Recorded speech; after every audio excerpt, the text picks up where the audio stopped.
Hello and welcome to the Two-Man Booth, your weekly scheduled podcast on the crazy world of professional wrestling. With me, Jonathon. And me, Adam. And as always, we will start this week with the news. And I think the first thing we probably need to discuss tonight is the segment on Last Week Tonight, which dominated the full show with John Oliver about WWE and the treatment of their employees. I know you don't watch this show on a regular basis, but it's something I watch every week, and I've got a lot of time for John Oliver and separate issues I tend to agree with him on, but we won't go into that.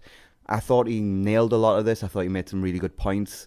There was one thing where he was sort of referencing all the dead wrestlers, and I felt like that was a little bit of a finding things to fit the narrative of the story he was trying to tell, because I do feel like the step forwards that have been made since the deaths of Eddie Guerrero and Chris Benoit and all those sad tragedies, I feel like we've moved on to a point now where wrestlers probably aren't in that category that they were, and a lot of the data he was using was quite historical. But certainly in terms of the healthcare side of things, the unionization side of things, the sort of workers' rights all round, I was very much in favour of what he was doing, and it's nice to see a mainstream TV programme actually take on this issue, raise it, without just talking about dumb wrestlers and dumb wrestling fans. It was actually quite respectful towards the audience and the actual performers, and really focused on how the performers deserve better from the company. Yeah, I think there were some interesting points made on us on both sides. You're certainly right in that there are still plenty of improvements that need to be made with reference to the workers and the conditions that they work in, but things have improved so much more from, even the times when we were watching, just from the sort of the late 90s, the mid-2000s, the times when steroids were massive in the world of professional wrestling. And things have improved so much since then with all the testing and everything that they go through now in order to ensure that things are, never as bad as they previously were. I think that there were some interesting points, and then some points, as you've said, that kind of fit the narrative that John Oliver was wanting to put across. He has been invited to WrestleMania. Yeah, so I think that was a mistake on WWE's part. Yeah, so that should be quite interesting. We'll see where that goes, but I think that might be a PR thing from their point of view to try and show, actually, look, we are good to our workers and our employees. The problem is that's them trying to save face, but as somebody who watches this show week in, week out, when you go back at John Oliver, it doesn't tend to end well, and bigger and more sophisticated companies than WWE, shall we say, have tried and been utterly eviscerated by John Oliver. So I do expect that this is not the end of this story. We'll see where this goes. Mm-hmm. And we will now move on to AEW. And we've had quite a few announcements come out through the road to Double or Nothing and stuff like that this week. So they've basically announced their broadcast team, per se. Justin Roberts has been brought in as the ring announcer. John Cena. Alicia A., the sort of backstage interviewer for TNA for the past year or so, I think she's been there, who also has a very successful web series, has also been brought in. I think she's a really good pickup, actually. I think she is too. And not a lot of people are talking about her. I think she was up there with Renee Young when Renee was still doing that as probably the best backstage announcer I'd seen in a long, long time. And obviously the big one, and it's very much divided opinion, is the signing of Jim Ross to be on commentary for AEW. He's been signed to an advisor role, so I don't know how much commentary he's going to be doing, but certainly he will be there, at least in the big shows early on. Yeah, I think, first off, Justin Roberts is a good pickup. He was always a decent announcer, and I think he'll be, at least a recognisable voice for them moving forward. Alicia obviously has her very successful Ambi series that she does on her YouTube, and has had plenty of massive names involved in that aren't WWE names, so she's well known among the community. And let's get on to the big one, really, is Jim Ross. Whether JR ends up on commentary, we don't know. It certainly would appear that he's going to. But I think the biggest thing for AEW is not necessarily having JR on commentary, but having JR as a part of the company in an advisory role. And any way that JR is in any way involved in talent Oh, yeah. is a massive deal because we've said before, JR arguably built, possibly up until now with WWE, the greatest wrestling roster of all time.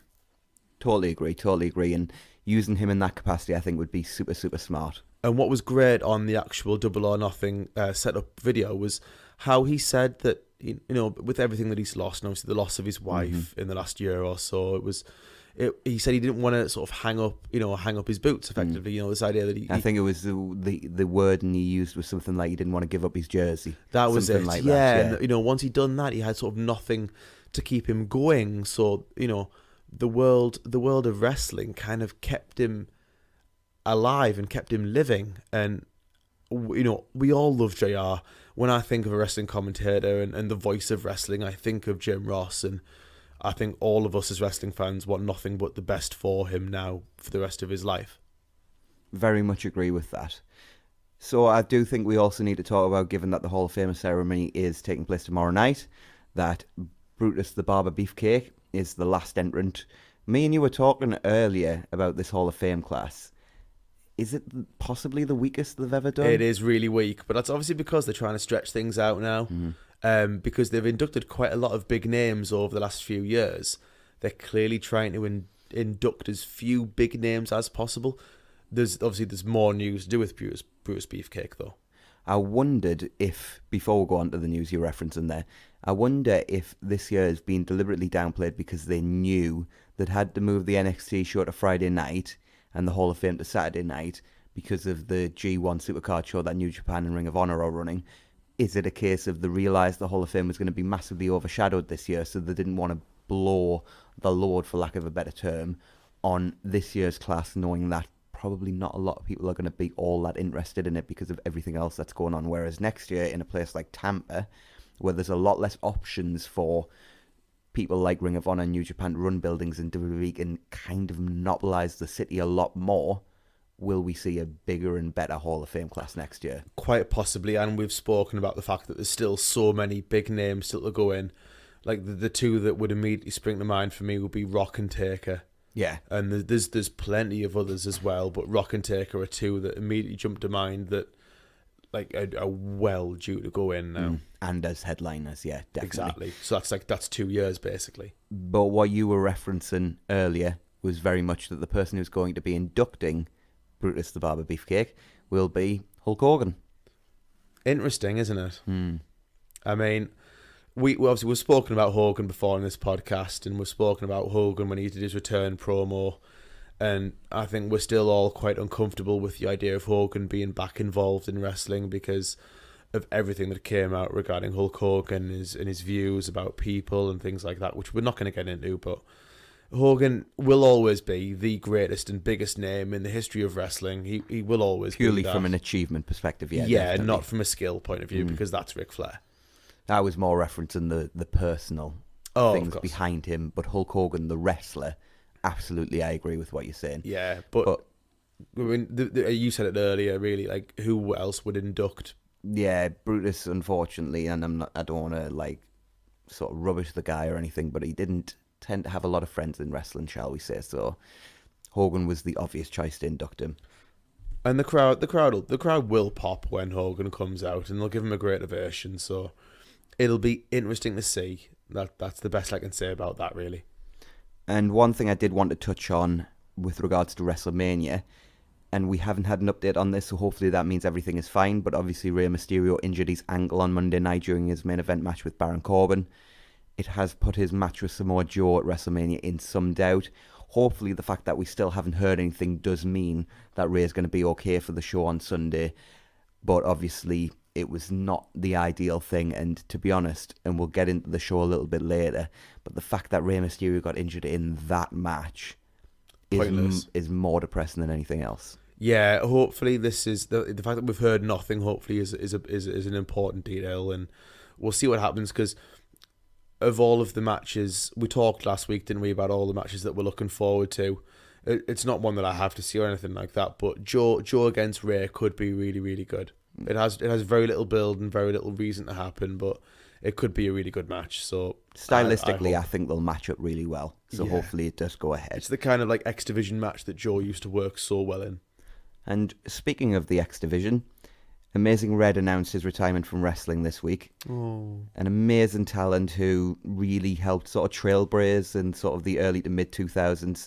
And I thought, and I don't know whether you saw this, I thought it was lovely that Mustafa Ali sort of compiled an awesome tribute to Red from sort of a myriad of different WWE stars. It was just so cool, and you can see that on Mustafa Ali's Twitter. It's in 2 parts. It's, I think, sad that Red's decided to hang them up, but he has to do what's best for him, and I think I speak for both of us when I say we wish him all the best in whatever he decides to do next. Yeah, absolutely. I think Red, not to the same extent, but Red's kind of like Paul London for me, in that, 2 guys who could and probably should have done more with the skills they had. But Red was an awesome cruiserweight and was a massive part of Ring of Honor in its early days, and a massive part of TNA throughout its whole run, really, in its heyday. And we're both big fans of the Amazing Red, and we hope he goes on to great success in whatever he does in his future life.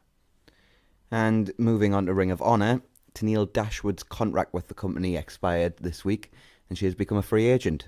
Yeah, I also noticed as well that she liked the Twitter post where it was announced that JR was joining AEW. I did wonder whether we may see her in an elite capacity. Yeah, that would seem forward. That would seem the logical thought, wouldn't it? It totally makes sense, and it would be a great pickup for again. She's super talented. That division is becoming extremely good, isn't it? Extremely good, and considering the limited options I think they really had, because the best ones. WWE have picked up some really, really good female wrestlers, but they're picking up all the other best ones, aren't they? They really are.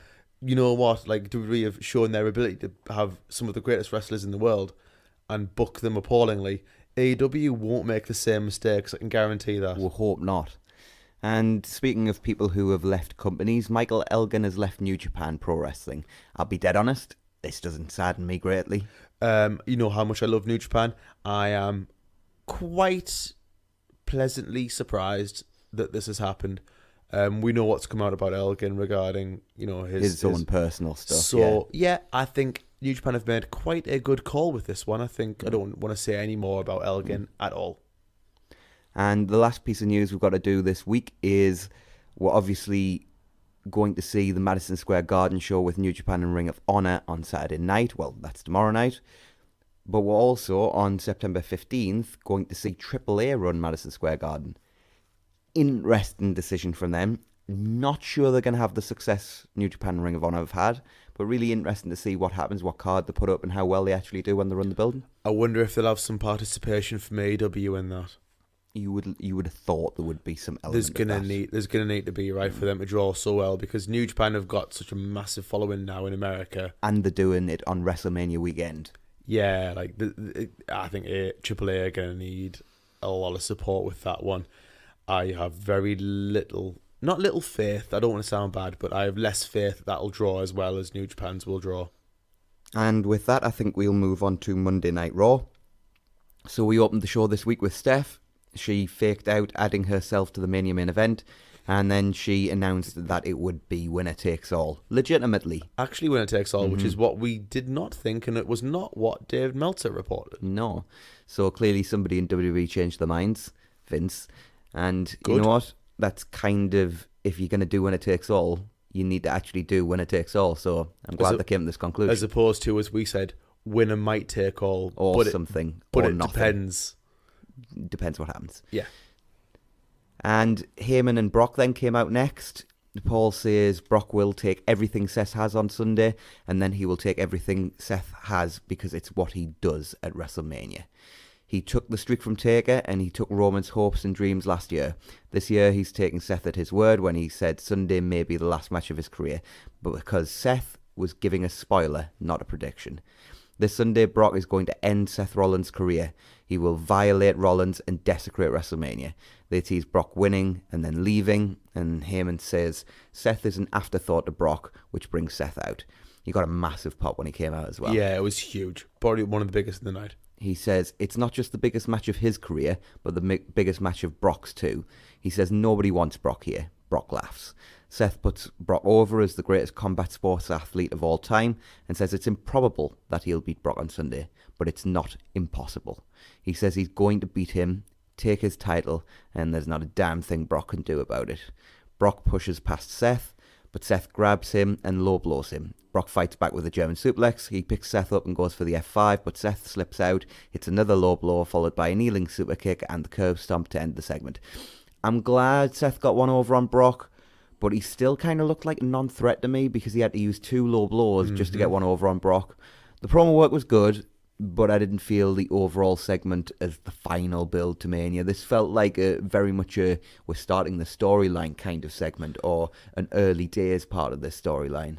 For me, it kind of felt like, like in the early days of the brand split back in the mid-2000s, it felt like the sort of build of what the lower card, made the lower card title match would have been like. There was a few things that I wasn't massively keen on.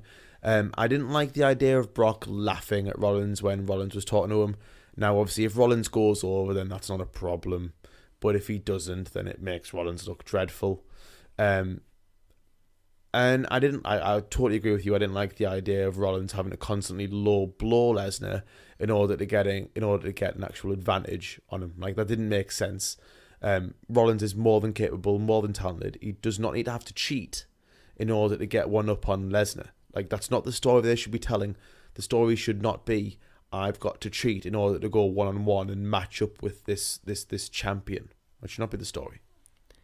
So, backstage, Rude interviewer bluntly tells Seth he can't win the championship with low blows. He says Brock had it coming. Besides, he's not a champion. Yet.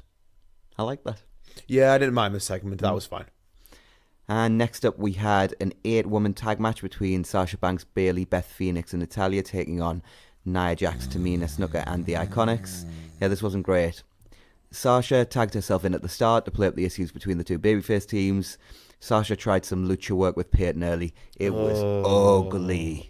Why? Like, when did Sasha get so much worse? I have no idea. Because I was the one that really started getting you to like her in NXT. Oh yeah. It was you recommended that promo she did in the build to, was it Takeover Our Evolution? Yeah, it was when she'd come out at the end of the match with Bayley and Charlotte, and then there was one that she cut on the way to. It was the one I'm thinking of is when she's wearing Charlotte's top, but she's covered up the bit where it says do it with flair, and it says do it look like a boss. Yeah, yeah. That was the promo that made me buy into Sasha Banks. Yeah, I just don't know where that person and that. It's not even that person, it's the wrestler. Her wrestling has got worse. Yeah, significantly. Yeah, noticeably worse. Cole said Beth was the only woman to ever compete in both the men's and women's Royal Rumble, even though Nia did that literally 2 months ago, and she's even in this match. How are you that bad at your job? Nia and Tamina refused to tag in, so the Iconics had to fight this match on their own because the heels have to be the underdogs. That's the right thing, isn't it? Bayley played babyface in peril for a while, and then when she went for the hot tag, Beth pushed Sasha off the apron and tagged herself in. Beth went to run the ropes, but Tamina pulled the ropes down, and Beth spilled at the outside. Beth speared Tamina through the ringside barricade. They do this spot so frequently that it's ceased to be impressive. Yeah, it's not cool. It's not cool if you do it all the time. Yeah. It really isn't. The first time I saw it, it was awesome. Oh, yeah, definitely. But like I said, they overdo it so much now. Peyton rolled Beth back in and slapped her until Beth caught her hand and hit the glam slam for the win. This was not great, but it did play up all 8 women's issues heading into Sunday. Beth and Natalya and Sasha and Bayley had a stare down post-match. It was the living, breathing definition of fine. Yeah, you might be being kind there. Batista arrived looking particularly douchey.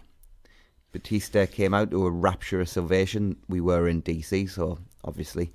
And then through to a video highlighting his many victories over Hunter. We came back from the video and he told Hunter to kiss his ass. This was absolutely perfect.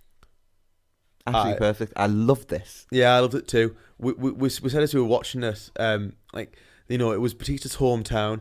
How on earth do you cut when you're someone who's not here very often? First off, as well, how do you cut a heel promo in your own hometown? That's what you do. You say very little. You point out how awesome you are, and you tell the guy that you're facing to kiss your ass, and you walk off. Did everything I had to do.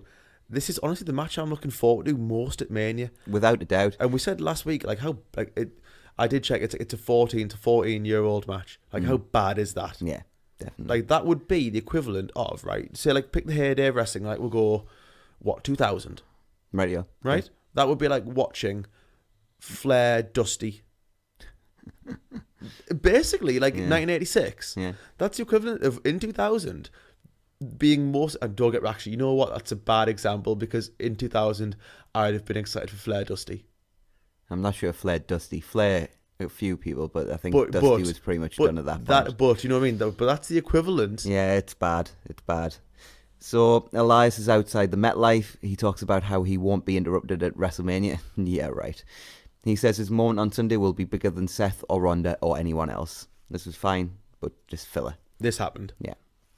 And we had a lumberjack match for some reason between Apollo Crews and Jinder Mahal. Everyone at ringside is in the Andre the Giant Memorial Battle Royal. Oh, reasons. There we go. Yeah. Well, you're stretching the word reasons very thin there. They stretch the ideas of logic on a weekly basis. Well, that's implying that they actually know what the idea of logic is. Apollo hit a nice frog splash for the win. He paused next to the trophy until the B team pushed him out of the way and paused themselves. Everyone then got in and brawl broke out. Titus threw a bunch of people over the top until Jinder and the Things threw him over. Apollo then threw them over and paused with the trophy once again. It was fine. Kurt Angle came out for his final Raw appearance. Kurt talked about his career and thanked the crowd who returned the compliment. They played an awesome video to celebrate Kurt's career. Can't say enough good things about that video and Kurt's overall career, and it made me all the more angry that his final match is against Baron Corbin. Speaking of whom, Corbin came out and said Kurt is no longer the man from that video and he can't hang with the superstars of today, especially Corbin. Corbin addressed the fact that the fans want to see someone better as Kurt's final opponent. Cena was chanted repeatedly by the crowd. He said the last image anyone will remember of Kurt is a broken down old man laying flat on the mat at WrestleMania. Kurt said he and Corbin would face off this Sunday, but he wants an exhibition match right now. Renee wants Angle to, quote, donk him. What on earth is donk? That's a word?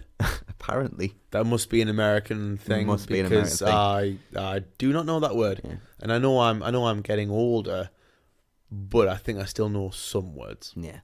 Baron teases getting in, but backs off and says if he comes in right now, then Angle won't make it to Sunday. Rey Mysterio came out and said Corbin needs to be taught a lesson in respect. He wants Corbin in a match. Corbin cheap shots Rey, but then Angle and Rey gang up on Corbin and send him packing. God, this match is going to suck. And I'm not sure in my notes what match I was referring to there, whether I was referring to Rey versus Corbin or Angle versus Corbin. Could be either. I was proven right by one of them later in the show. You were. Rey climbed through Kurt's legs and paused for some reason. That just it looks really strange. Really weird. Like, why? They then hugged to end the segment. I guess it was fine. You know what I mean? Like, I hate the idea of Corbin versus Angle. I hate the idea of Corbin versus Mysterio in the main event. But as a segment in a vacuum, it was fine build, I guess. I know that it's been reported by Dave Meltzer that it is very definitely Corbin, but I must be honest, I am holding out so much hope that, because we have heard reports that Cena definitely has a match at WrestleMania, we just don't know who against. Dear God, I'm holding out hope that it's all a swerve and that actually it's Cena's going to come out and stop Corbin, and Cena's going to then give Angle the retirement match he deserves. Like, God, I'm hoping that, because like you saw Angle's video package, it was awesome. Like, Kurt Angle is one of the greatest wrestlers that's ever been in WWE, and he really deserves a better goodbye match than Baron Corbin. Corbin sucks. Totally agree. Charlotte Flair was interviewed backstage. She said the whole world is going to be blindsided on Sunday when she breaks Becky's leg and taps Rousey out. Of course, Stephanie had to change the match because Charlotte once again changed the game, and winner takes all is going to be her.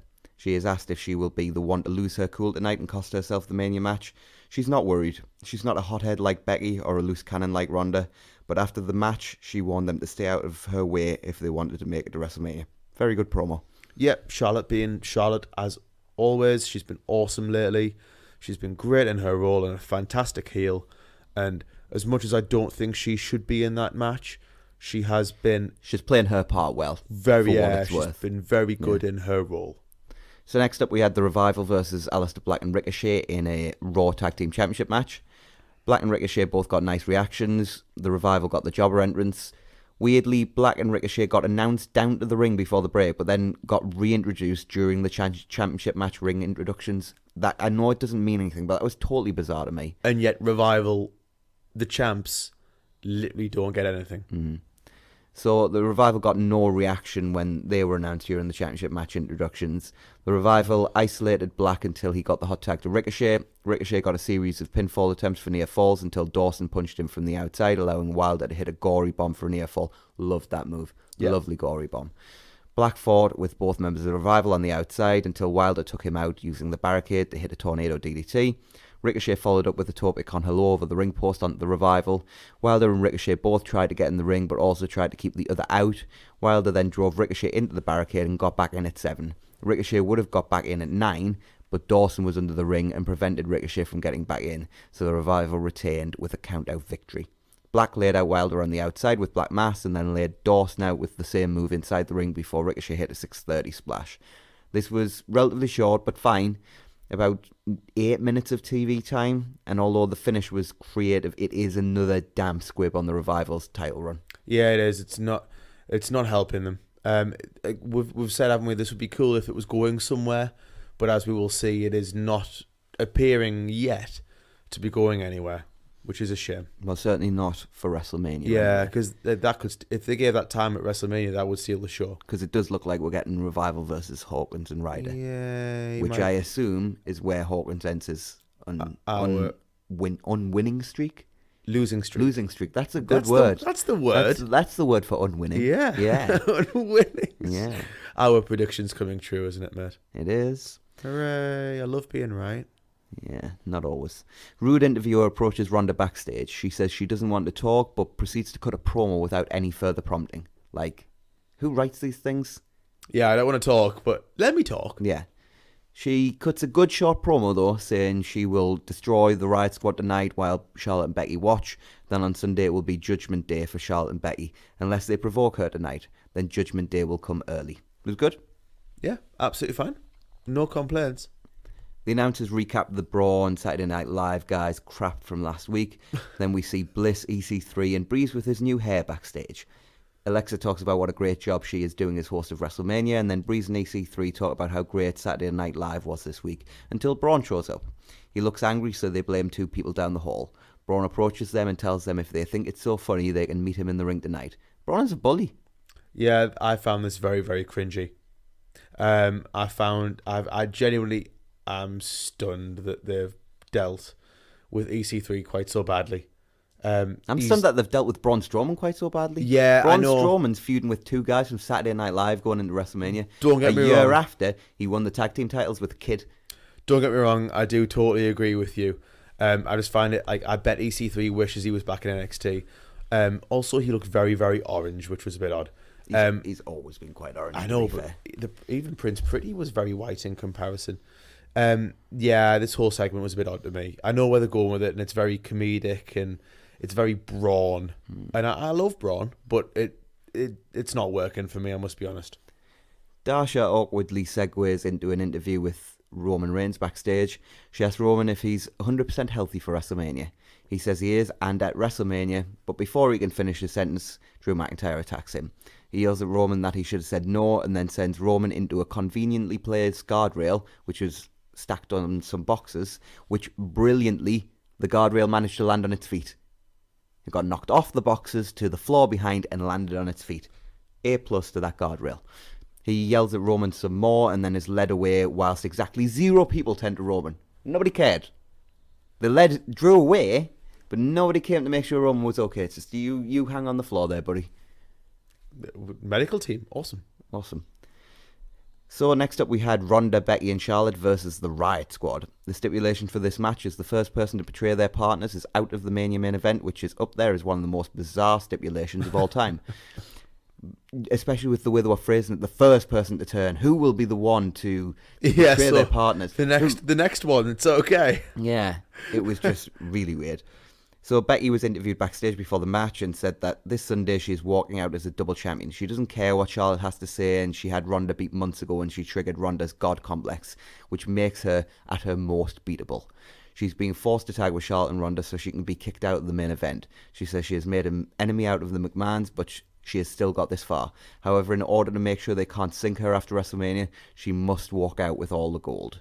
So Charlotte and Ronda may want to make history, but she has to. They will then get to the match. The dynamic in this match is pretty weird because there was 5 heels and only 1 babyface. Becky tries to get under the skin of both Charlotte and Ronda early on. The Riot Squad beat down Becky, much to the amusement of Ronda and Charlotte. I did love how Charlotte consistently held the tag rope throughout. Even when she was mocking Becky, she was holding that tag rope, brother. She is Ric Flair's daughter. Rules? And I don't want to say that because she did have a go at ESPN for saying she's Ric Flair's daughter, but that bit was a compliment. Quite rightly as well. That was well out of line. She has far more accolades than just being Ric Flair's daughter. She's an 8-time champ now. Yeah, you could argue she's top 5 women performers of all time in WWE. I genuinely think it's probably above that now. Possibly top 3. Yeah, genuinely. Could be. She's amazing. So Charlotte blind tagged herself in, but while her and Becky argued, Ronda then blind tagged herself in. Her and Charlotte then argued, which allowed Liv Morgan to roll Ronda up, but she fought out and locked on the armbar for the quick submission. She then immediately punched Charlotte in the face. That was great, as in Ronda just immediately, as soon as the tap out happened, just stand up and punching Charlotte in the face. That was awesome. I think we have different takes on what happened after that. We do. So they beat each other up and then beat security up. Eventually, law enforcement came out and Ronda took one of them out too, so she got cuffed. Then the only babyface in the scenario in Becky Lynch attacked a handcuffed and defenseless Ronda. That was weird. But what was even worse was Cole taking her to task for it. At the peak of Austin Mania, Stone Cold could have beaten up a child and JR would have found a way to defend it. Yeah. Cole going after the babyface in the situation was moronic. Becky got handcuffed too. Charlotte then attacked them both and got herself arrested. The one thing I did love about this was when Charlotte was being handcuffed, she was screaming at the top of her lungs, "Do you know who I am?" That is perfect for her character. She just gets it. They get led backstage, and ridiculously, the cops try to put Ronda and Becky into the same car. Naturally, they fight. And at some point, Ronda kicks out a window when she's meant to be trying to kick Becky, but she's kicking in totally the wrong direction and clearly aiming at the window. Mm-hmm. It was just bizarre. Then, because apparently putting Becky and Ronda in the same car didn't work, they tried to put her in the same car as Charlotte. And guess what happened there? They fought before Becky had even got to the car. Ronda then drives one police car into the other, and when Ronda is put into the back of the car again, she leans out the window to shout at Becky, and Charlotte knees her in the face. This was unintentionally hilarious. Keystone Cops, Benny Hill theme music. This segment may be both the worst and best final segment for a Mania main event ever.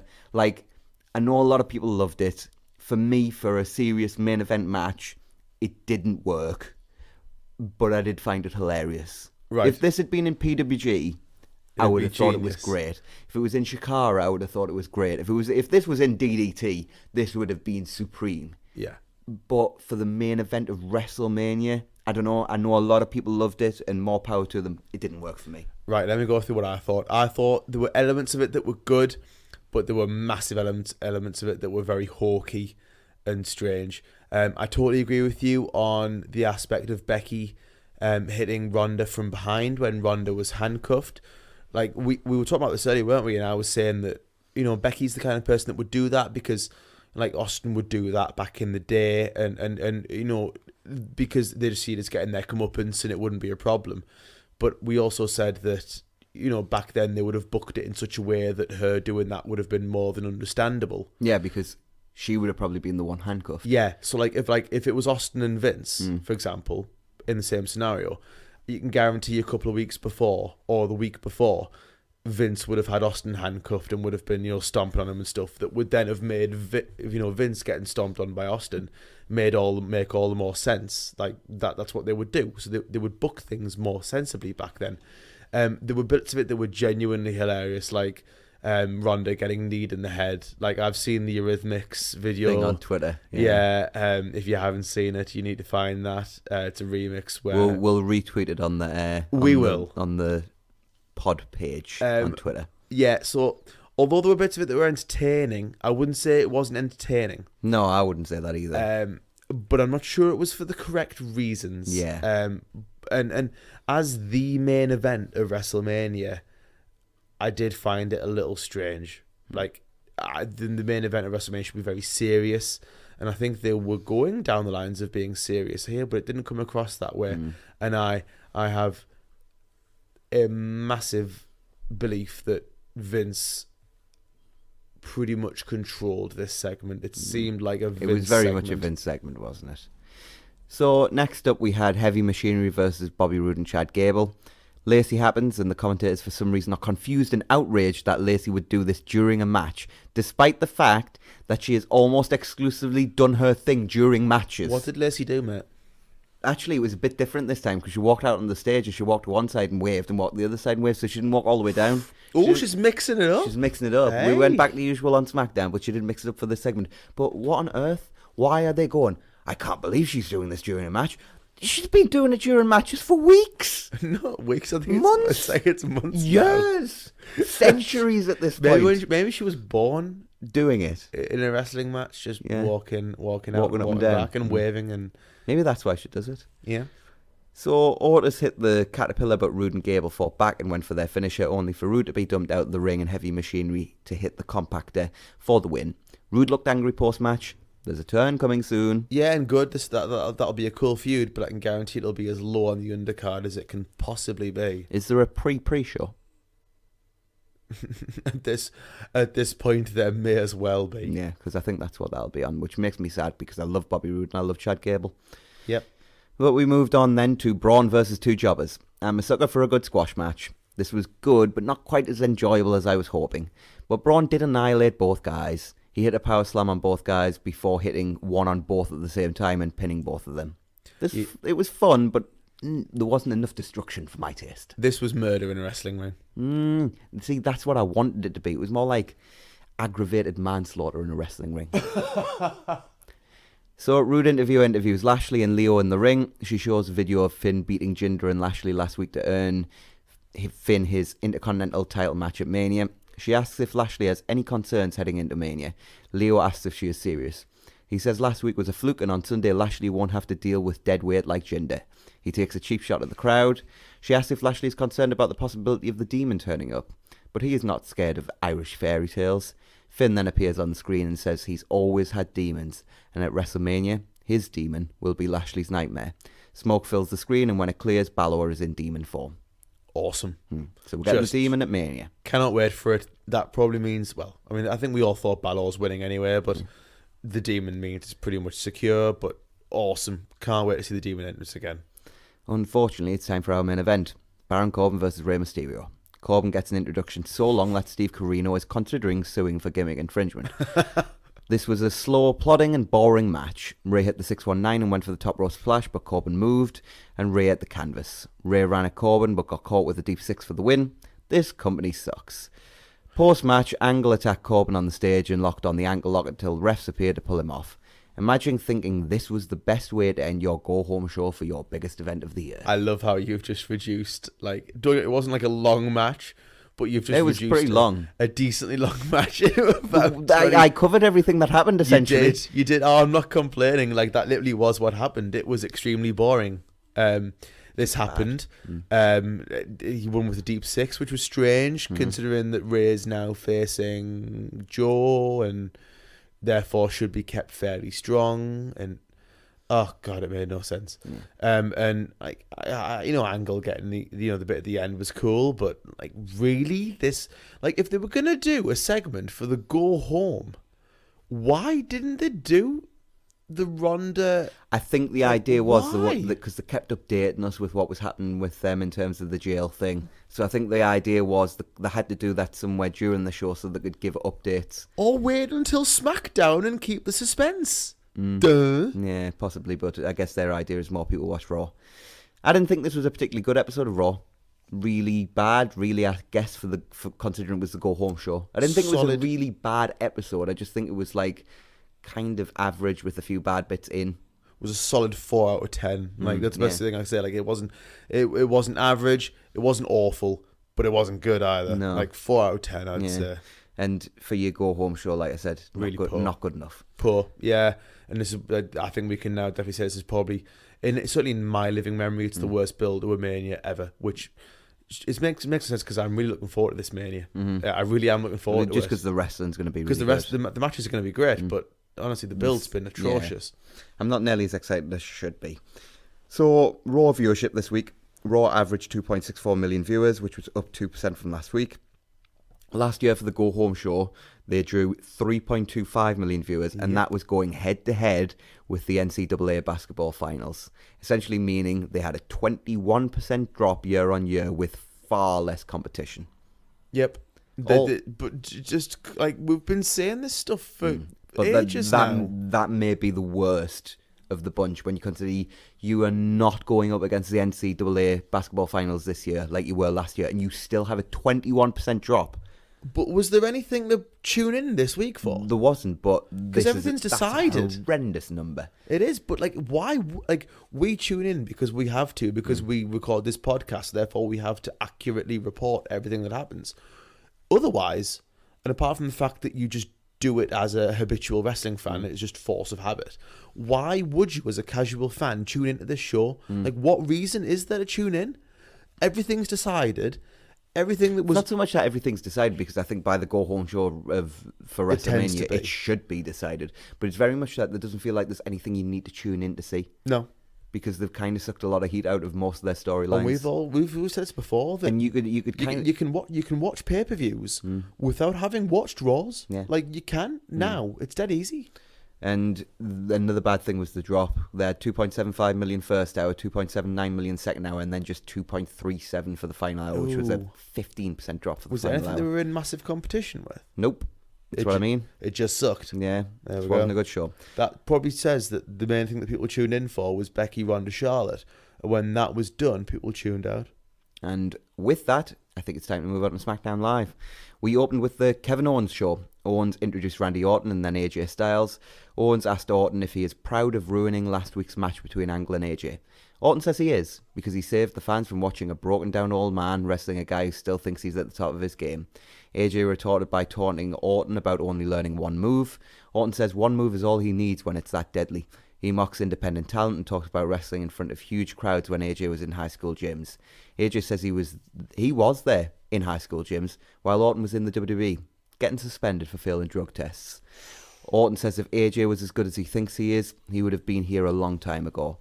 He says AJ's legacy is not that hard work pays off, but that he has assumed the role of corporate bitch now that Cena has left. At this point, Owens gets up and basically runs out the ring in a great moment of physical comedy. Owens is awesome. Yes, he is. And what's AJ, he doing at Mania? Nothing. Yep, awesome. Yeah, great. AJ laid into Orton. They brawled back and forth, and AJ went for the phenomenal forearm, but got caught with the RKO out of midair. I like this a lot. Yeah. For a while, this was my segment of the week. Yeah, this match has been built so well, and I'm not like dying to see it, but I will be sitting down and watching this because of how well they've built it. I think it's going to be really good, and I'm actually quite excited for the actual feud part of the match, which is not something I can say for a lot of the stuff they've done. So next up we had the Usos and Aleister Black and Ricochet versus Nakamura and Rusev and The Bar, who went back and forth early on until the heels isolated Jey Uso. He eventually got a hot tag to his brother, who hit a super kick on Rusev, but Nakamura broke up the pin attempt. Ricochet hit Nakamura with a drop kick, only to eat a beautiful pop-up European uppercut from Cesaro. Black took out Cesaro with a roundhouse kick, but got caught with a bicycle knee from Sheamus, who in turn was taken out by a super kick from Jey. A double super kick on Rusev then got the win for the Usos. This is good. I enjoyed it. Yeah, absolutely fine. No complaints.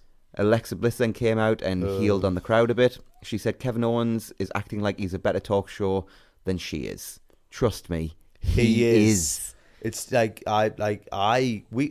could do a better talk show than she does. I'm pretty sure Bruce could do a better talk show than she does. Just so you know, guys, that is the dog that is currently in the room while we record, and he's sleeping. And I think in his current state, he could do a better talk show than Alexa. And he can't talk. Mm-hmm. Alexa brings up the Usos letting New Day win last week. She says that was heroic and therefore deserving of repercussions. So at WrestleMania, they will defend their titles in a fatal four-way match against all the teams from the prior match. Right. Can I just get onto a little bit of a rant? It's going to be a quick rant, but it's going to be a rant. You know how we always talk about the fact that, like, when they push someone as a company, we don't tend to accept them. This is why. Because they actually have their authority figures, because for some reason Alexa's an authority figure. She's the host of WrestleMania. Oh, yeah, that's a real role. They actually have their authority figures punish people for being good people. And punish good people are losers? And punish people that we like for no reason. So when they actually push someone, because the company itself is made out to be a heel, we assume that they must effectively be heels. It's why Roman has been so, unfortunately, mistreated, both in terms of booking, but also in terms of the fans for so long as he was, because there was nothing wrong with Roman Reigns. Mm-hmm. And it's just because they are so, as a company, heel-focused, not in terms of the characters, but in terms of how they write things. Totally agree. Rant over. So she says because of this, they will defend the titles in a fatal four-way match against all the teams, like I said for the prior match. This leads to an 8-man brawl breaking out and ending with Black laying Cesaro out with Black Mass and Ricochet laying everyone else out with a Tope Con Hilo. Except, what team's not involved in that, Adam? That would be the New Day. Yeah, didn't they beat pretty much everybody in this match? Well, they beat Nakamura and Rusev, they beat the Bar, and I guess technically they beat the Usos. Yeah, don't they kind of deserve to be in there? You would have thought. Yep. What are the New Day doing at WrestleMania, Jonathan? As far as I'm aware, they are going to be probably walking to the ring with Kofi. Ah, that's great. Watch them turn on Kofi. No, don't say that. The booking of Black and Ricochet as well has been so weird. Them going for the SmackDown tag titles after everything that has occurred between them and the Revival is beyond far out. And that is our weird word of the week. Throwing it hippie style. What, far out? Yeah, far out, bro. Okay, we'll go with that. Yeah. The Iconics come out and cut a promo talking about winning the women's tag titles on Sunday. They say they will make WrestleMania iconic. These two catch a lot of flack, and in ring they leave a lot to be desired. They've massively regressed since their days on the indie scene and even since NXT, but their promos and character work are top notch to me. Yeah, I know they're not the greatest in ring, but I really love them. They're just so nauseatingly irritating that I can't help but love them. Mm.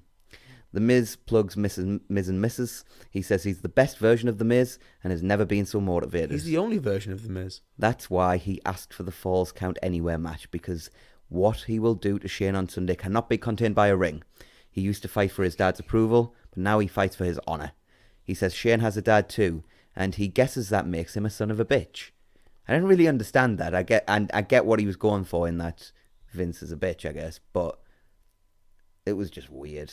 I didn't like this promo again. No, neither did I. Me and you were both big fans of The Miz, but the last 2 weeks I've not felt it. But again, we're going to say super babyface Miz. Yeah, not a fan. Speaking of stuff I don't like regarding The Miz, he faced Sanity next. Shane came out before the match and said he wanted to see this one up close and personal, and then made Greg Hamilton announce him as the best in the world. The Miz dominated in a 1-on-3 handicap match, and then, because that wasn't ludicrous enough, Shane piped up. Before he could speak, Greg tries to do his best in the world introduction again, but Shane tells him to back off because everyone already knows he's the best in the world. Okay, I did like that line. But then he announces this match is also Falls Count Anywhere, and shows a picture of him grabbing Miz's dad's face. The distraction allows Sanity to take control on the outside until Miz starts to fight back and takes them out one by one. They brawl into the crowd and Miz puts Wolf through a table, but EY breaks up the count at 2. They brawl backstage and Miz sends EY into some shuttering, but Dane breaks the count up at 2. Miz sends Dane into an electrical box and he then brawls with EY outside. He rams it like a crate thing into EY's head and pins him. Well, that was stupid. A police car approaches and Becky gets out of it and heads to the arena. Yeah, so Sanity are ruined. Not that they weren't already, but do you remember when they were in War Games in NXT and were one of the coolest things, and they were awesome in that match? Yeah. So just, it's almost like things get worse when they leave NXT and come to the main roster. Why can't they all just go back? Why can't Hunter just form his own company? That would be so much better. But the Becky entrance was awesome, and she got a big pop. So we recap last night's shenanigans with the 3 main eventers, and then Corey brings out Becky. Becky stands on the announce table and says she doesn't answer to Corey, she answers to the fans. She says this time last year everything was different, and clearly the plan was for Charlotte versus Ronda, but at SummerSlam, Becky changed the game. She says that on Sunday the women will main event WrestleMania for the first time, and she'll make one of them dopes tap and become the double champ. I feel like she's using the word dope too much. I know, like she's become a little bit geekier again. She's become a little bit like overwritten, and I feel like the words that she's using are becoming a little bit more selective. I like this promo. It wasn't like out of this world, but like there's little things about Becky that stink of Vince being over involved again. Do you know what I mean by that? Yeah, I totally agree. Yeah. Next up, we had an 18-person mixed tag. I'm not going to read out all of the competitors, but this is a nothing happening match until Lacey happens. It returns to a nothing happening match until Otis hits the Caterpillar elbow on EC3. Later, we get a dance break, and then all hell breaks loose as people start throwing people over the top rope and the bell rings for a no contest. The quote-unquote eliminations continue, and apparently Mandy and Sonya are totally back on the same page. Otis and Mandy have a really awkward moment that made me feel really uncomfortable until Knight in Shining Armour, heel Shelton Benjamin, gets rid of Otis, the creep, and saves Mandy. He and Mandy high-five, but Nikki Cross tosses Mandy. She wants to fight Shelton, but Shelton wants no part of it. Like, how is Shelton meant to be the heel in this scenario? He turns his back and Nikki leaps on it. They fall over the top rope to the floor with Nikki still on his back. Jeff Hardy and Asuka team up on EC3, and Jeff throws EC3 out. Jeff and Asuka celebrate, but then Asuka throws Jeff out too and stands tall at the end of the segment. This was weird, wasn't it? It was weird. Moving on. Swiftly. Next up, we had Samoa Joe versus Mustafa. Sorry, not Mustafa Ali. Not Mustafa Ali. Because you can't get over with the name Mustafa. Yeah. It's a real shame Ali's injury happened when it did. He could be the one in the championship match at Mania, but here he's going to lose to Joe in a probably short match on the final SmackDown before Mania. And? How prophetic am I? Ali hit a nice suicide dive on Joe, and then a nice corner DDT for 2. He hits the rolling X Factor and goes for a regular 450, but eats canvas, and then Joe locks on the Kikina clutch for the pass-out victory in circa 4 minutes. This is how Joe should be booked, but I can't help but think that Ali shouldn't have been the person in there doing the job. Just why? Like, there's plenty of other people. There really are loads. There's no reason for it to be Ali, and just like if they were going to do this with Ali, like just keep him in 205 Live. As much as I love Tony Nese, and I think Tony Nese has been brilliant, like really, like we all know that the Nese role was going to Mustafa Ali. Yeah. So Brian's music hits whilst Joe's still celebrating in the ring, so that's definitely back again. Reasons? Great. Cole is overseeing proceedings and brings out Kofi in the New Day. Brian takes the mic and tells Cole he's got this. He signs a contract as the crowd chants for Kofi. Brian says he's out there to educate the masses as the crowd chants Kofi Mania. Brian heals on the crowd and gets uber heat. Brian has a life lesson. Don't be complacent like Kofi has. Don't think that good is good enough for 11 years. Do not think that a little bit of success is enough success for 11 years. He has another life lesson. Don't be a bystander in your own life, like Kofi has been a bystander. Don't sit on the sidelines like Kofi did last week and watch Xavier and Big E push him to the top with the help of the fans. Brian has one final life lesson. Don't mistake a fad for reality. Brian says he has been in Kofi's shoes. The way they chant for Kofi is the way they chanted yes for Brian, and he knows how good it makes Kofi feel, but the reality is Kofi doesn't feed off their adulation, the fans feed off him because the fans are parasites. They need him to fulfill their fantasies, but soon they will discard him. Crowd now chants asshole at Brian, who responds by saying that's what has been said to all the great truth tellers in history. Brian says he wants Kofi to take all of this in, because for Kofi, this is the best it's going to get. At this point, Kofi stands up and grabs the contract. My words cannot do justice to how good Brian's promo was there. Just top-notch stuff. Yeah, out of this world. Kofi says for months we've had to listen to Brian claim to educate everyone, but now it's time for him to shut his mouth while Kofi educates him. He says Brian doesn't know anything about him. Brian became World Heavyweight Champion in less than 2 years in the company, and in 11 years, Kofi's never got a one-on-one match for the WWE Championship. But that's okay, because it all led to this moment. Kofi says Brian trembles when he's in the ring with Kofi because he knows where this is going. The one thing they have in common is that Brian knows what all of this feels like, and Brian is scared because he knows what comes next. What comes next is Kofi winning the WWE Championship in Mania. Kofi signs a contract as New Day's music plays while Byron hypes Kofi up really well on commentary, and the show comes to its conclusion. This is a really effective segment. Brian was phenomenal, and though he got a little lost in the middle of his promo, Kofi cut a really good fired up babyface promo. Yeah, I thought this was a really, really good way to end this feud going towards Mania. I really, really did. Bryan's promo was out of this world in the face of lots and lots of chanting from the crowd, and he kept his focus throughout. And Kofi's was really, really good. Like, you're right, he lost his way in the middle, but he covered it really well to the point where you wouldn't have really noticed it. But I loved the line. I really loved the line about, you know what all of this feels like, as you point it to all the crowd, and you know what happens at the end of this idea that, like, it's destiny and that it's inevitable. And when, believe it or not, when the crowd gets behind you, like, this, you win. This is what happens. And I thought it was great. Loved it. Loved it, loved it, loved it. Segment of the week. Yeah, 100% segment of the week. So SmackDown was a lot better, I thought, than last week. Much better. There was still more stuff that I didn't care for on the show than we have seen over the course of this year so far, but it was still such a marked improvement over last week. Fairly good go-home show with some filler, but mainly hyping up the things that needed hyping up. Bookended by 2 really great segments. Better than Raw. I'm glad SmackDown's returned to its rightful position. Speaking of which, what was the viewership? SmackDown drew 2.141 million viewers this week, an 11% drop from last week, marking the lowest audience since the go-home show for Elimination Chamber in mid-February. Come on, people. Hashtag, right, we'll start again. Hashtag watch SmackDown. Yeah. Hashtag get on with it. This was also 13% down from the final SmackDown before Mania in 2018, and they retained 82% of Raw's audience, much closer to the usual number than last week. Yep. Yeah. So, next up we move on to NXT. We opened the show with War Raiders against 2 jobbers. They annihilated them. It was a lot of fun. As I said earlier, I love a good destructive squash match. They won with the pop-up power slam. Post-match, Raw said he had a message for Black and Ricochet. Hanson said there was no need to listen. Just watch. Bring out the next team. So Cesar Bononi and Adrian Jowd came out. They beat them up until Raw hit a falling power slam powerbomb combo on both men.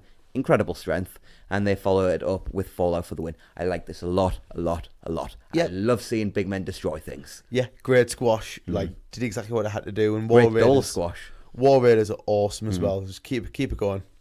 Love your work. We got a Pete Dunne versus Walter promo video. That match is going to rule. Oh, it's going to be so good. Cannot wait to see that.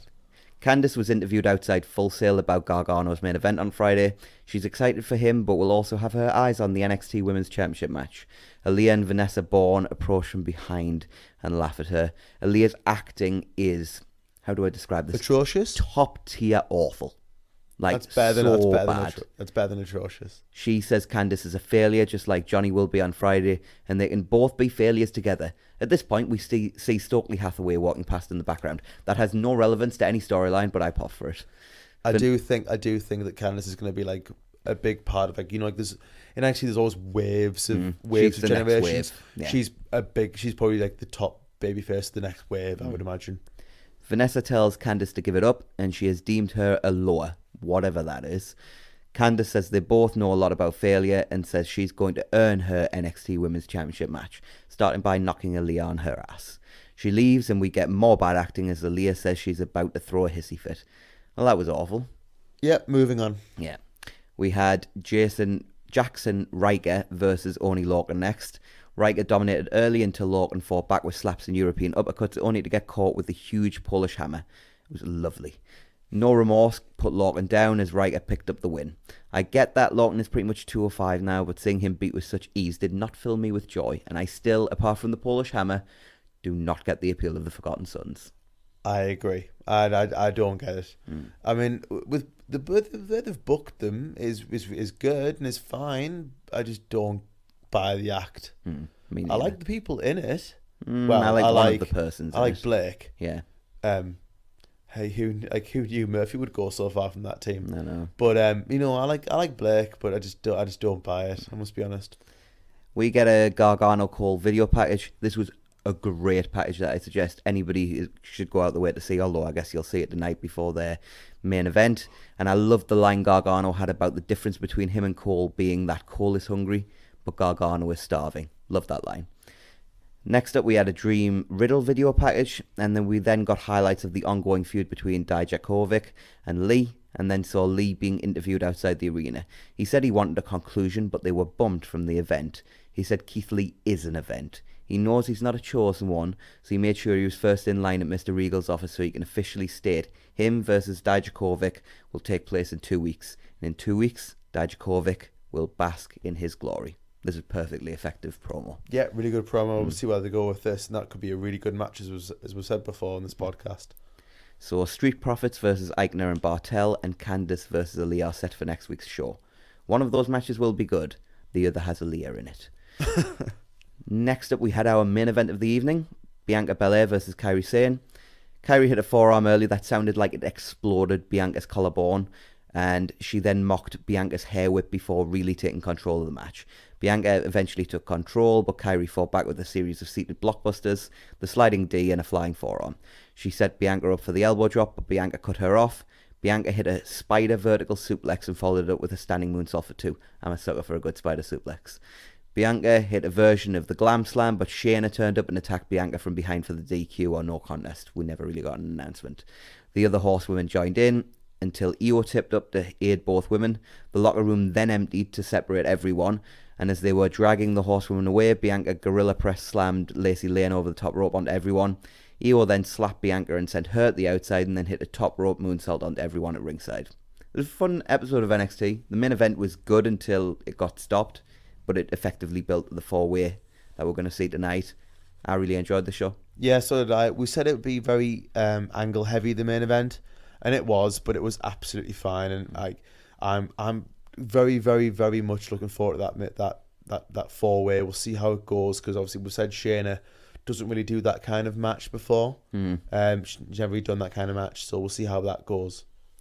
And with that, we'll move on to 205 Live. We opened up with the usual Drake video package as he hyped Nice versus Murphy for Sunday. We will hear from both guys tonight. He also hypes tonight's matches. And then first up, we had Oney Lorcan versus Kalisto. Lucha House Party cut a promo of sorts. Nothing much was said. All 3 members of the Lucha House Party will be in the Andre the Giant Memorial Battle Royal. Hooray. And Kalisto sends his partners to the back. Hooray. Lorcan works very aggressively from the start, taking immediate control. During the match, we cut backstage to see Murphy walking backstage. He pushes his way past a couple of guys in the corridor. I'm really glad we saw that. Kalisto went for the handspring enziguri, but Lorcan caught him and went for his half Nelson suplex, but Kalisto landed on his feet. Kalisto tried to hit a Hurricane Rana through the ropes, but they kind of botched it. Kalisto went for the Salida del Sol, but Lorcan fought out and destroyed him with a European uppercut. Lorcan climbed out to the apron and tried to hit the half Nelson suplex on it. I did think he was going to kill Kalisto, but Kalisto fought out and hit the Salida del Sol on the apron. Kalisto fought to get Oney back in, but when he did, Lorcan kicked out at 2. They battle up top as Lorcan looks for the half Nelson off the top, and I thought he was going to kill him again, but Kalisto fights him off and goes for the 450 splash, but eats the knees, and Lorcan finally hits the half Nelson for the win. It was a really good match. They did have a couple of botches in there, but I thought it was a really well built match, and everything was pretty good in there. I agree, really good match. I mean, it was never going to be bad. And Lorcan, I'm really glad he's on 205 Live now permanently. I think he'd be a really, really good addition to that show. Yeah, especially since he's very different from pretty much everyone on the show. Yeah, he's very much in the Gulak mold of like a grounded guy. But he seems more aggressive. He's very strike heavy. More aggressive and striky than Gulak. Gulak's more like a grappler. Technical. Yeah, grappler. That's a good way of putting it. It's what I love about 205 Live. It's the mix of styles with the weight limit. I love 205 Live. I really do. And I think this is going to be a really big addition of 205 Live moving forward. And this was a good match. And we'll see where this goes with Oney Lorcan next. Backstage, Cedric approached Drake. He says he asked for a match with Oney and didn't get it, so he wants Maverick to explain. Drake says he understands Cedric's frustration, but he says Cedric has had several hard-hitting matches recently, and he's lost the last 2. He says Cedric is a franchise player in 205 Live, and even the best need time to recover. Cedric refutes this and says he needs Oney, and Drake says he'll get it, but the match will be great, and for that reason he needs Cedric at 100%. Cedric shakes Drake's hands and says he'll hold him to that. I love Drake as GM, and this is the type of thing why he might be my favourite ever because of stuff like this. Yeah, because he calls decisions and he calls it down the middle, and everything he does makes sense. He didn't just go, "Oh, you're a babyface. Okay, you can have the match." He's like, "Cedric, you're not ready for this match. Wait until you're 100%." Because after Mania, he's a promoter after all, and then you can have it. He genuinely may be my favourite GM of all time. With you on that one. He really, and why he's not on, Like when we booked Monday Night Raw. Don't say why is he not on the main roster. Do you not remember what happened when he went to the main roster? No, what I'm saying is I don't need to see PP. No, what I'm saying is when we booked Monday Night Raw together, we had him be the Raw of the general manager of Monday Night Raw. Mm-hmm. Next up, Kayla interviewed Tony Nese. She says Sunday is the biggest night of his life and asks him how he's dealing with the pressure. Tony says he doesn't feel any pressure because no one expects him to win. All the pressure is on Buddy, and Buddy knows deep down if anyone can beat him, it's Nese. And now he's walking around all angry looking for a fight, but last week he was hiding out at the PC. At this point, Murphy jumps Nese from behind and they brawl all over the backstage arena. We cut back to the commentators who talk for a while until Nese and Murphy brawl out onto the stage. Referees try to separate them, but they keep breaking free. The brawl ends when Nese throws Murphy into the LED walls and then hits the running Nese on a prone Murphy. This was a lot of fun. Really, really liked this. I cannot wait for this match. Like, genuinely, there's a lot of matches that I will not care much for at Mania. This is one, and I can't believe it's on the pre-show. Like, I know why, and I'm not shocked. Because nobody watches 205 Live. Hashtag watch 205 Live. Exactly, but I can't wait for this. Like, we will both be watching on your phone, and I can guarantee we will be gripped, because this could be out of this. This could, if this was on the actual main show, this could steal the show, this match. It really could. So our main event was Akira Tozawa versus Mike Kanellis. The story in this match is about Kanellis cheating to win when these two last faced off, so the Brian Kendrick is there to cancel out the Maria factor. There was a really ugly spot where Kanellis tried to reverse an attempted Hurricane Rana into a sit-out powerbomb, but somehow Tozawa nearly took a sit-out Ganso bomb. It was ugly. Kanellis dominated the early goings, highlighted by a sky-high style spinebuster that D'Lo Brown would have been proud of. They fought the outside and Kanellis hit a draping neckbreaker off the barricade. When he rolled Tozawa back in, he decked Kendrick on the outside. Tozawa and Kanellis battled up top, and Kanellis went for some kind of top rope Death Valley driver, but Tozawa managed to hit a top rope Hurricane Rana instead and got a near fall. They exchanged strikes and both men went down. Tozawa hit a snap German, but Mike fought back and prevented the top rope send on. Tozawa went for a sunset flip, but Mike sat down on it and Maria held his hands, but the referee saw and stopped the count at 2. While Maria begged off, Tozawa completed the sunset flip for the win. This wasn't a great main event if I'm being honest. It got better in the closing stretch, but was nothing to write home about. The Cruiserweight title match, as you mentioned, will be on the pre-show, and we then got the hype video that I assume we won't get a chance to see on Sunday for Nese Murphy because they'll probably run out of time even on the pre-show. Because there'll be some kind of like interview or random stuff. Yeah, the video package is pretty good, just in case we don't get to see it. I'll check it out. A better episode this week, but the main event was still below par. The opener and the backstage stuff were all good though. Yeah, 205 Live was not what it usually was, but it was better than last week. And the main event was not what I expected, but you know, I'm not a big fan of Kanellis and never have been ever since Ring of Honor, so I don't expect much of him. But, like, do you know, the main thing is 205 Live did improve from last week, and I'm sure after Mania it'll be hot again, like it always is, and I love 205 Live, so, you know, they've built really well towards Mania. Like, they've built the Nese and Murphy match so well. They've built it so well, so we'll see what they do at Mania, because I can see it going either way. We'll go on our predictions, but yeah, it could go either way. So with that, I think we'll move on to any of the business. On the most recent TV episode of Ring of Honor, Villain Enterprises beat the Kingdom for the 6-man tag titles. So there's a chance that Marty and Villain Enterprises could walk out of Madison Square Garden all of the gold. With all the gold, including some New Japan gold in there as well. Mm-hmm. Also, at the Road to G1 Supercard from last weekend, there were only 2 important results, really. Marty retained his world title shot at G1 Supercard by beating Shane Taylor, and Villain Enterprises retained their tag titles versus the Briscoes despite losing by DQ, giving further build to the 4-way tag title match tomorrow. Those were the only 2 important results, but I have to say the show was super fun and absolutely, like, it was 3 and a bit hours, but it absolutely flew over. Just there was nothing blow away, but everything was just really fun. That's what Ring of Honor's like most of the time, though, now. And I've got one thing specifically aimed at Jonathan because I know he's going to love it, but it's a recommended match for anybody out there. I watched it today. It's from the Bloodsport event from Mania weekend this week. Minoru Suzuki versus Josh Barnett is just incredible. It's a shoot style. Oh, yeah. Yeah, I've seen little things. You need to watch it. I've seen little things about it on Twitter, but I haven't actually. Like, I saw you tag me in Suzuki being in New York. Yeah. And I knew there was a Bloodsport event going on. like that could be out of this world. And Barnett was always good at that kind of thing, and Misu is Misu. Like I've loved Misu for the longest time. So Misu doing shoot style, I mean he's done it loads of times before in Japan. I'm all over that, and I will make sure I catch that out. I have heard the rest of the show is really good, but I bought the show and I really only had time to watch this match. So I wanted to sit down and watch it before we did the podcast tonight. So I watched it, and that match alone was worth my money. So I will give the rest of the card a watch when I get the chance, probably sometime next week. But really, really good match that people need to check out. If we can at some point, I'll do I'll do a bit of a review on it, because you know that I'm a big fan of shoot style and that kind of wrestling. So I can hopefully do a bit of like an in-depth analysis of what was going on in what was being done in the match, moves wise and stuff. So hopefully we can do that at some point soon.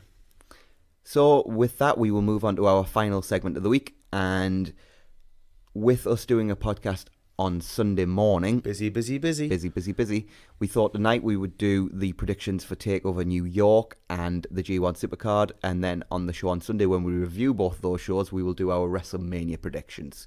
So we will start with NXT Takeover New York, which takes place tonight. We will go with the WWE United Kingdom Championship match first. I think we're both going for Volta here. Oh yeah, Volta's winning, but mainly so that Dunn can go to the main roster. Do you think that's what's happening? It's about blinking time. It is about time. It's been time. I'm not sure it's happening. No, but it's been about time for a year now, at least. I do think Volta's winning, but I'm not convinced Dunn's going to the main roster. He's been main roster ready for about a year at least now. NXT Tag Team Championship match, War Raiders versus Aleister Black and Ricochet. War Raiders, yeah. Both going War Raiders there. That's obvious. NXT North American Championship match, the Velveteen Dream versus Matt Riddle. Who you got in this one? I've gone back and forth on this because me too. Riddle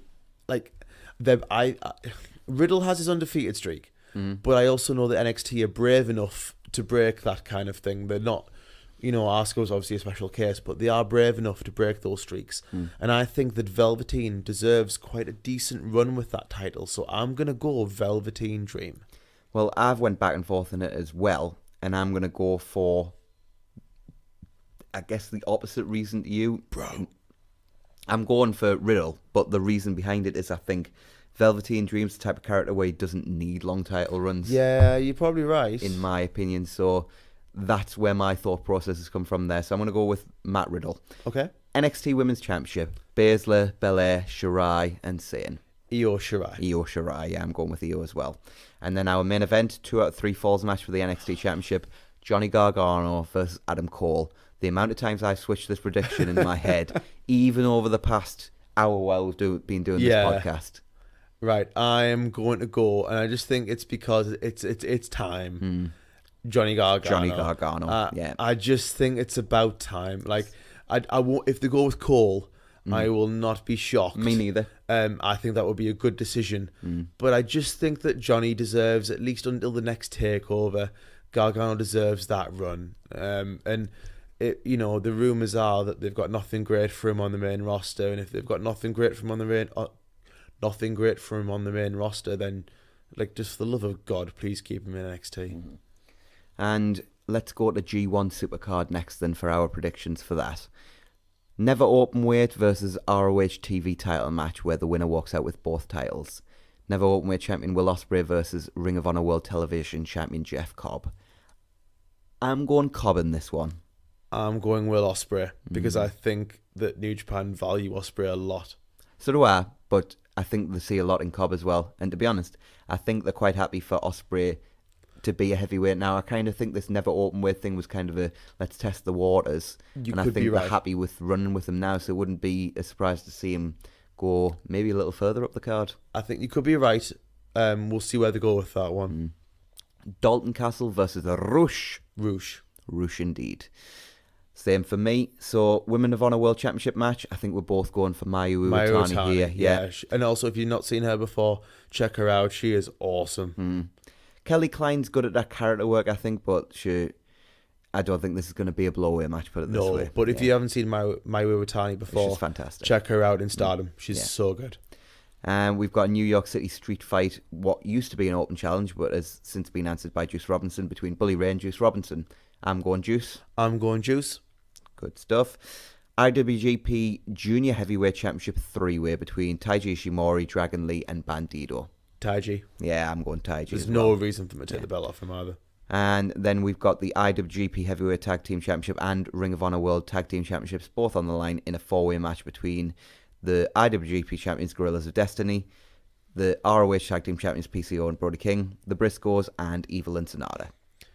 I'm going to be sort of a bit different here and go Briscoes. I want Evil and Sonata to win, but I'm just going to go Briscoes. Just to be different here.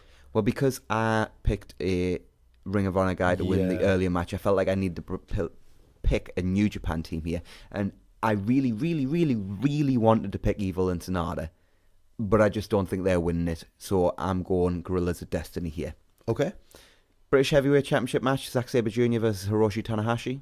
Oh, Zack Sabre Jr. And that's going to be a huge win for him. Did you just say, Zack Sabre Jr.? Didn't even do that on purpose. Yeah, I'm going Zack as well. It's going to be a huge win for him as well. Yeah. IWGP Intercontinental Championship match, Tetsuya Naito defends against Kota Ibushi. It's time for the Golden Star. I'm going with Kota Ibushi. It's his time now. I'm with you on this one as well. And then that frees up Naito for his run towards the G1 too later on in the summer. Or a shot at Dominion, which I kind of think is maybe of course, actually. Dominion before the G1. Good point. ROH World Championship Triple Threat Ladder Match, Jay Lethal, Matt Taven, and my pick for this, Marty Scurll. Yeah, it's the time of the villain. Yeah, I certainly hope so. And then our main event of the evening. And this one, more than anything on the NXT card, more than anything on this card, more than anything on the WrestleMania card, I have went back and forth on who I think is winning this match so much. Jay White defends his IWGP Heavyweight Championship against Kazuchika Okada. I'm going to go with... Drum roll, please. The winner of the New Japan Cup, Kazuchika Okada. The Rainmaker. He's going to make a rain in Madison Square Garden. Who you got, Jonathan? Right. I've gone back and forth too. So, New Japan tradition suggests that they won't do a short reign with Jay White, in that that's just not what they do. But also, I do understand that it's Madison Square Garden, and they'll probably want to end with Okada on top because it's Okada. He's the main star of the company. But also, they don't do title changes outside of Japan. And also I think that Okada, in terms of his story, is not ready yet. I don't feel like he's the Rainmaker yet. I think he needs to probably win a G1 or something like that for him to be the Rainmaker. And I just don't think it's quite time yet. But at the same time, if they do go with Okada, I won't be shocked. But tentatively, I'm going to go Jay White. Because I just think he needs a little bit more time. He's only had one defense. I think one, yeah. Yeah. So I don't think that's enough for him to get a respectable first reign. I think they'll do more. I think they'll get at least 2. And I just think it's not quite time yet. So I'm going to go Jay White.